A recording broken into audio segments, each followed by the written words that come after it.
Olá, estimado telespectador. Está no ar o programa de televisão mais completo e inclusivo do país, o programa da TV Surdo. Sabia que há muitos mitos e tabus à volta de casamentos envolvendo pessoas com deficiência? Em algum momento, esta camada social foi vista como incapaz de gerar filhos. Nos próximos 30 minutos, o estimado telespectador vai ver histórias que vão ajudar a desconstruir os mitos e tabus à volta das pessoas com deficiência. Acompanhe-nos. Contrair matrimônio e constituir família é um direito de todo e qualquer ser humano, independentemente da sua condição física ou socioeconômica. Nesta edição, trazemos histórias de amor que nos vão ajudar a desvendar os mitos e tabus por detrás de relacionamentos envolvendo pessoas com deficiência.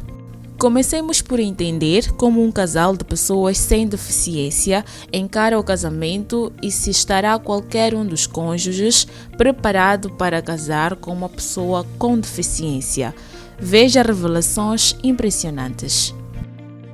Yakobe ni hosi usikwinile jia lokova luisana yofuna ziyofusha moya zilavaku shula kuko mavandaya. A minha história com ele começa em 1990. Quando nós nos conhecemos, eu tinha por aí 12 anos. Então, sempre gostei de cantar e, no entanto, tínhamos que participar num programa, concurso musical na nossa igreja em Maputo Central. E nesse dia, eu nunca tinha ido para lá sozinha. Então, o meu irmão mais velho, saudoso Hipólito, levou-me, foi me deixar lá. E no meio de tudo isso, o mano não voltou mais para me levar de volta a casa. Então, mas eu fiquei na expectativa de encontrar alguém da minha igreja, de Baía da Matola, para regressarmos juntos. O que aconteceu é que ninguém foi lá, só estava sozinha. Então, quando terminou o concurso, eu fiquei parada num canto, sem saber o que fazer. E ele vinha com um grupo da igreja dele, da Liberdade, passaram por ali e ele saudou-me. Respondi e perguntou, não vamos? Então foi quando eu apresentei essa questão, não sei como voltar para casa.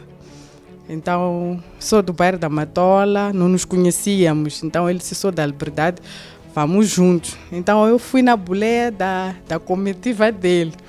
Fomos apanhar a chapa e quando chegamos na terminal da Liberdade eu já sabia o caminho para voltar para casa. Mas quando eu estava a fazer 10ª classe, eu tinha dificuldades na disciplina de desenho e o irmão dele, que era meu colega, falou-me que o irmão era bom a desenho.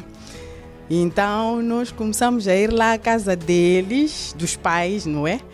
Para ele nos dar explicação, a mim, o irmão e um colega chamado Telêmaco. Então ele nos dava explicação de desenho. E depois de explicação, às vezes me acompanhava e íamos nos encontrando também nos aniversários. E um dia desses nós fomos ao aniversário na Matola. Ele sempre andava de bicicleta, então quando terminou o aniversário disse vamos juntos. Então saímos juntos. Então foi nesse dia que ele meteu o currículo. Meteu o currículo, eu não respondi, fiquei muito revoltada com ele, porque nós já éramos amigos, não sei, há mais de 10 anos. Já éramos amigos e nunca admiti a hipótese que um dia ele pudesse fazer isso comigo. Eu até disse a ele, não confunda amizade com amor. Então, foi em outubro, nós depois ficamos sem nos falar por uns 2 meses. Eu desapareci do mapa porque eu não queria ver mais a cara dele. Mas então, isso foi em 96, no final do ano. Então, ele aparece no dia 31. E ele chega a falar comigo, a insistir no assunto. Eu não aceitei, mas já no dia 1 de janeiro de 97, ele apareceu, pediu-me para sair, saímos, fomos parar numa esquina, conversamos E ele de repente deu-me um beijo e eu correspondi. E foi assim como essa história começou. Pai Belmiro, que análise faz em relação ao namoro da vossa época e o namoro da atualidade? O nosso tempo de namoro, eu acho que era mais... O orgulho era estar acompanhado, conversar, dar voltas, não é? Pelas ruas e toda a gente ver que o Belmiro tem uma namorada. E tínhamos medo de falhar, porque não podíamos também pôr os nossos pais em maus lençóis, o que hoje em dia não é assim.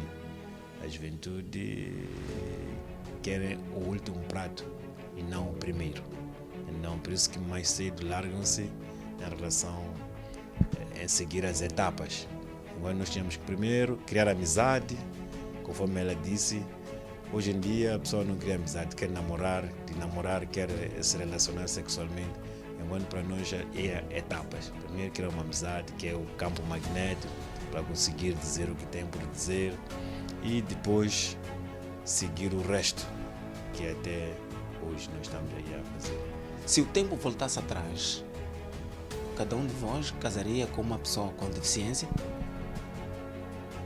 Eu acho que eu também posso, em relação aos deficientes, quando olham para nós que achamos que estamos bem, estão a ver deficientes. Então, eles deficientes, nós também deficientes, eu casaria sim, porque afinal de contas o que faz casar não é a deficiência, é o que eu sinto. O que eu sinto é que tem que falar mais. Eu quando casei com ela, muita coisa houve. Ela está a casar uma mulher escura, uma mulher não sei, muita coisa. Mas eu dizia às pessoas que é essa escura que eu quero. Apareceram tanto, até dizer, podia casar com aquela. Mas é a escurinha que eu quero, que era para pintar os meus filhos, que são os filhos dela. Não vejo a razão. E por isso que temos tantas mulheres a casarem com homens deficientes, homens deficientes também a casarem com mulheres deficientes. O que importa é o amor. O amor supera tudo. Casaria sim, partindo da base de que o casamento é assente no amor. Mas poderia acrescentar que acho que é necessário, de todas as formas, nós nos prepararmos, termos uma preparação. Para enfrentarmos, por exemplo, quando as pessoas começam a nos atacar, temos que estar preparados, porque eu até posso me casar a amar, depois ter que desistir, não porque não deixei de amar, porque não estou preparada para enfrentar os desafios. Porque essa escolha vai me remeter a ter que enfrentar os desafios.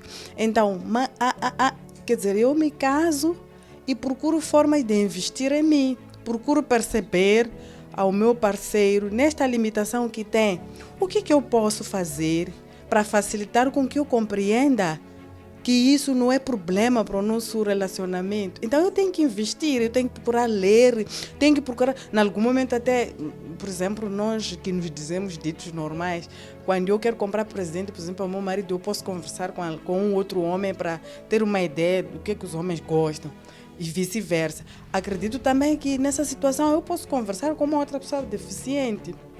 E às vezes o tabu nos faz pensar que acabamos deixando aquela pessoa mal, porque nós nem sabemos como vamos gerir aquela situação. E há vezes também que eu tenho notado, nós limitamos o parceiro porque ele é deficiente, não é?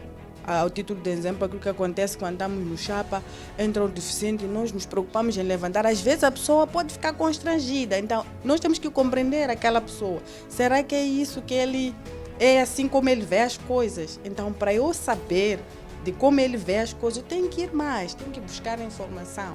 Mas casaria assim, sem problema nenhum. Nós vamos a um breve intervalo e voltamos num piscar de olhos. Olá, bem-vindo e bem-vinda de volta ao programa de Inclusão Social. Hoje estamos a falar de uniões envolvendo pessoas com deficiência. Até que ponto uma pessoa com deficiência pode construir uma família com uma pessoa sem deficiência? Quando o assunto é casamento, o que tem sido frequente nas famílias é encontrar casais compostos por pessoas sem deficiência ou por pessoas com deficiência. Embora também apareçam casais mistos, eles não são frequentes. A questão que se coloca é a que se deve, e a resposta está na peça a seguir. Falar um pouco da minha história com a minha esposa. Ela é surda. Eu decidi ter uma mulher surda, isto para facilitar a nossa comunicação, e não quis ter uma mulher ouvinte. Estava na escola especial número 1, estava lá a estudar, e lá num dia desses, isto é, estávamos num grupo de membros na escola especial número 1, e lá apareceu o jovem Armando. Ele também fazia parte deste grupo e ele lá conquistou-me, e eu aceitei. E em 2003 começamos a namorar juntos e foi apresentada na família, e que era para informar a família que estávamos a namorar juntos. Mas qual seria o problema de um surdo ou uma surda casar um ouvinte? E eu escolhi um jovem surdo para me casar com ele, porque vi que se fosse alguém ouvinte iria sofrer muita discriminação, e a minha família e também já vinha dizendo que eu não podia brincar de qualquer maneira, e que pessoas ouvintes também podiam querer aproveitar-se de mim. Então, quando souberam que eu tenho um namorado surdo, eles sentiram-se muito alegres, porque viram que eu ia ultrapassar muitas barreiras. Mas com uma pessoa ouvinte, o que ia acontecer? Eu estaria sentada, estaria sem rumo, isto é, porque qualquer programa que houvesse, se calhar até podia ir para lá sozinho, sem o meu consentimento e sem informar nada para mim, e não só em casa para falar ao telefone. Se calhar estaria a falar e eu ia me sentir presa dentro da minha própria casa ou na minha relação. Por essa razão que eu senti que seria muito bom que eu pudesse namorar um jovem surdo. E já estamos há 20 anos, nunca nos separamos. Mas nem todos pensam no mal. Há quem olha para o lado bom dos casamentos envolvendo pessoas com e sem deficiência. Num dos passeios, vamos lá passear, então cheguei até na Retunda, 24 de julho, aqui na Malanga. Íamos na pousada para irmos ver os jovens que iam para a Alemanha, aquele, vamos lá ver conterrâneos e tudo mais. Então, com meu amigo fomos. Vejo ela a sair com a prima dela. Eu disse, isso foi em 1990. Então eu disse, meu amigo Teodósio, meu amigo, tá vendo aquela moça aí? Ela é bonita, é linda. E, pelo que vejo, parece que ela precisa de um homem, só que os homens não gostam dela, tem complexos, ficaram com uma mulher desse gênero. Mas que tal se eu casasse com aquela mulher? Eu perguntei ao meu amigo me encorajou, seria um bom gesto. Mas a minha iniciativa era, eu estou aqui na guerra, não vou contribuir nada para nada, mas a minha contribuição seria, se eu desse um filho àquela menina, por mais que eu deixasse, aquele filho podia servir como um sodaka, caridade para ela, e que podia lhe ajudar, por mais que eu morresse na guerra, ela podia recordar através daquela minha criança. Daí eu mandei parar, moça, para aí. Ela parou, e quando parou com a prima, muito espantada, perguntou, para quê? Eu disse, não, eu preciso de você. Ela perguntou, para quê? Você não quer ser minha namorada? Então, ela disse, eu não, só pode talvez falar com a minha prima. A sua prima, eu não preciso da sua prima, eu preciso de você. Onde que você mora? E nesse momento o pai dela trabalhava na via e obra, era capataz dos caminhos de ferro.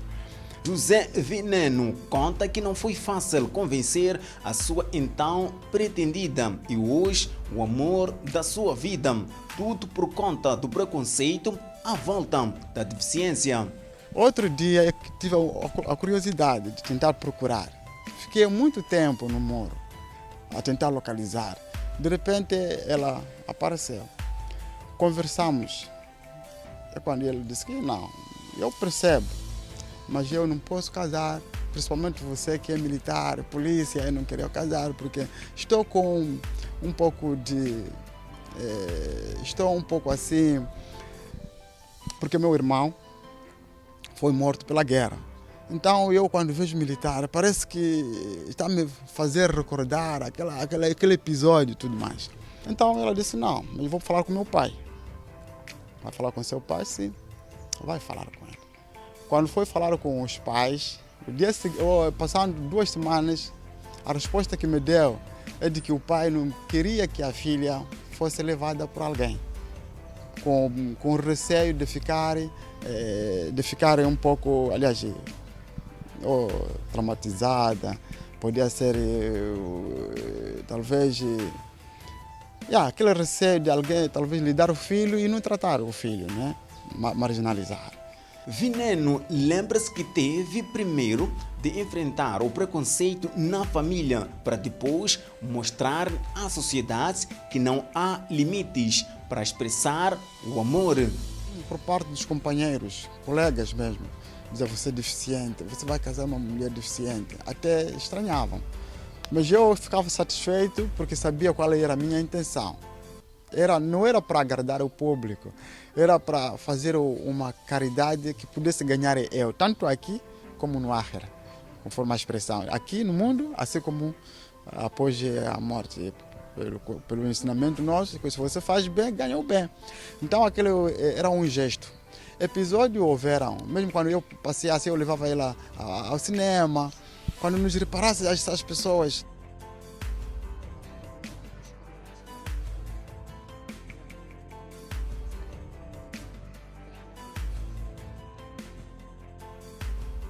Em relação ao preconceito, sempre tivemos, e ele esteve sempre com coragem e sem vergonha.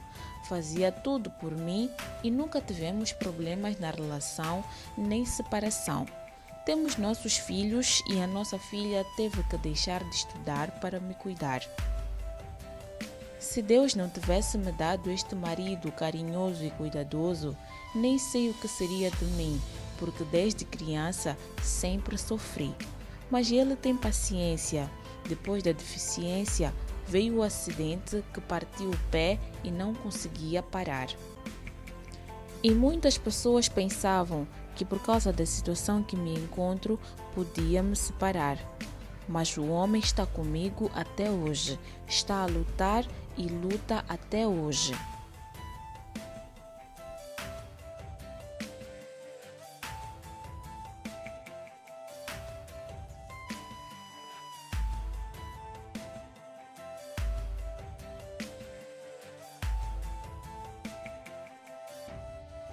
O preconceito não só habitou a casa de José Veneno.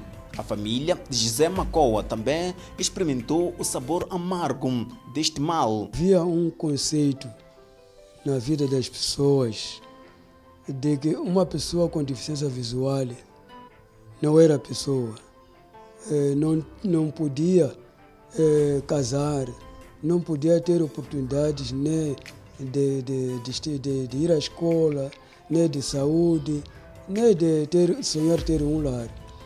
Então, era usada. Mas porque o amor não tem limites, hoje o casal Macoa também vive a graça da felicidade. Ela cozinha, lava roupa, faz limpezas, faz tudo, cuida da netinha que nós temos aqui, faz tudo aquilo que uma mulher faz. Então, ela de fato, estamos a formar um lar muito feliz. De acordo com dados do Instituto Nacional de Estatística, existe em Moçambique mais de 727 mil pessoas com deficiência. É possível uma pessoa sem deficiência construir um lar com uma pessoa com deficiência e viverem felizes. Afinal, somos todos iguais. Para entendermos melhor os contornos sociais deste assunto complexo e muito mitificado, acompanhemos a conversa que o nosso colega Abdul Ibrahimo teve com o sociólogo Vasco Adão. Muito obrigado, Vasco Adão, por ter nos concedido esta entrevista para falar sobre o casamento entre pessoas com deficiência e não só. Dr. Vasco, que análise faz quando duas pessoas com deficiência visual e surdas se unem? Olhando para aquilo que é o processo histórico da sociedade moçambicana, podemos perceber que sempre o lugar das pessoas portadoras de deficiência foi de marginalização, exclusão, discriminação, até mesmo de preconceito.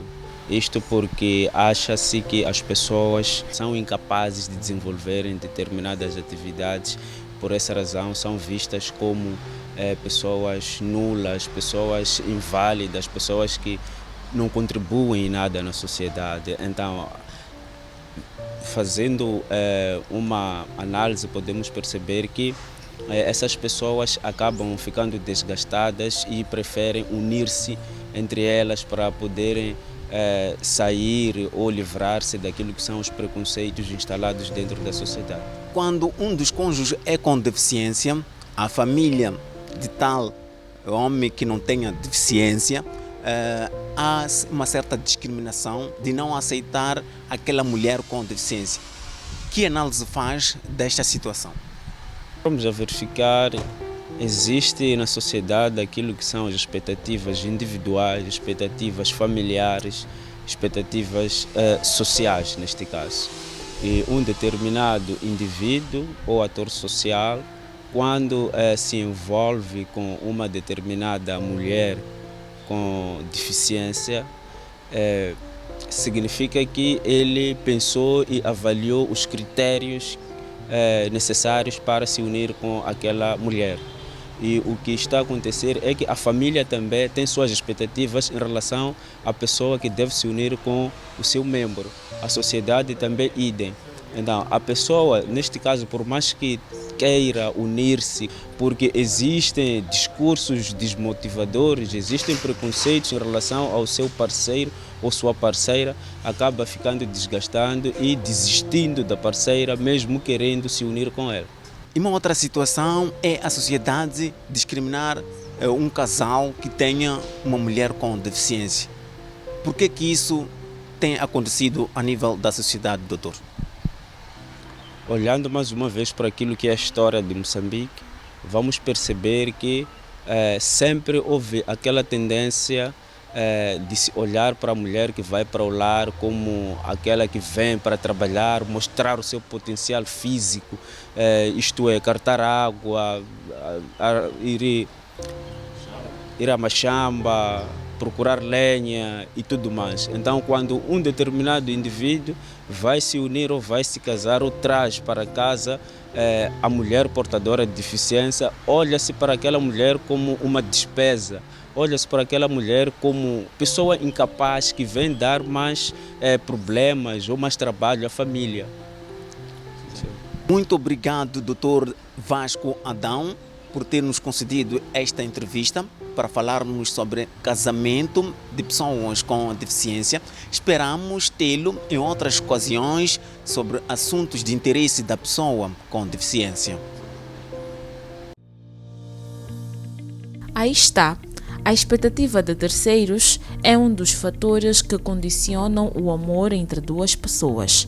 Será que vale mesmo a pena continuar a restringir o amor à condição física ou socioeconômica? Reflita sobre isso. Agora vamos a mais uma aula de língua de sinais. Olá, bem-vindo à aula de língua de sinais de Moçambique. Conheça os sinais relacionados com a família: casamento, família, filho. Vamos repetir? Casamento, família, filho. Não se esqueça de exercitar aí em casa. Até a próxima aula. Estimado telespectador, fica para trás mais uma edição do programa da TV Surdo, o programa de televisão mais completo e inclusivo do país. Lembre-se, você pode contribuir com temas para serem pesquisados e abordados aqui. Para isso, só terá de enviar uma mensagem via SMS para o nosso número 87 65 90 24 4. Não se esqueça de deixar o seu nome. Contamos consigo.